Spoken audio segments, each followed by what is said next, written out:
Okay, so can you give us your URL? Hi, I'm Marie De La Torre, and the website I'd like to get your thoughts on is one of my old clients, drodio.com, Drodio Real Estate. Say that again? D DRODIO.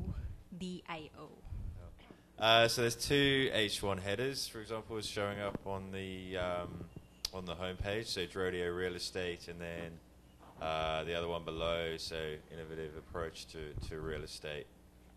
So those should probably just be culled down just to one. So look, you might have some site-wide elements that are being used for headers, so make sure it's page specific. I also thought that the down here, it's showing up on the screen.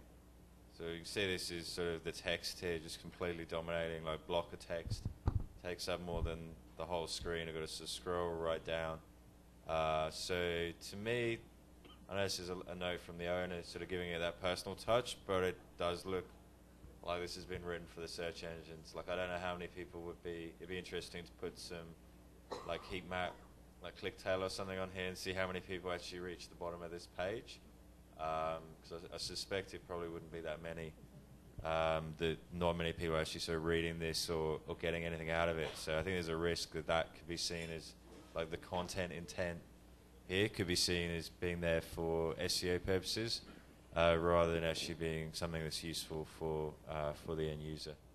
So are you saying it's just because it looks like really content heavy, but if you were maybe to make it tighter or more concise, just for that personal touch, would that be okay, you think?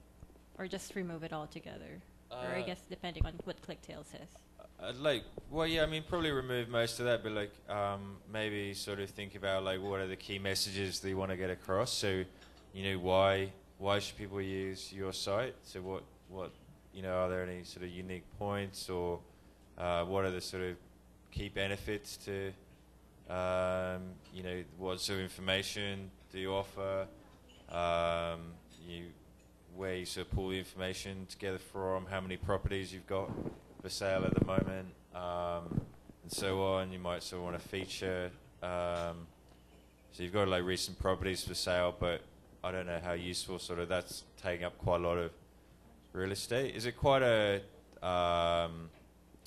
There's got 3 states mentioned here. Is it?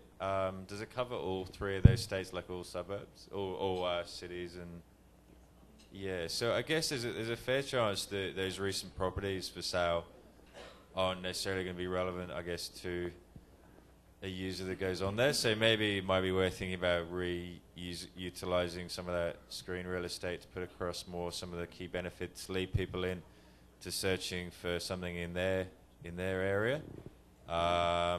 And also, you could think about if there are certain regions and areas that are particularly popular, so maybe putting featured regions and listings on there rather than just the most recent ones.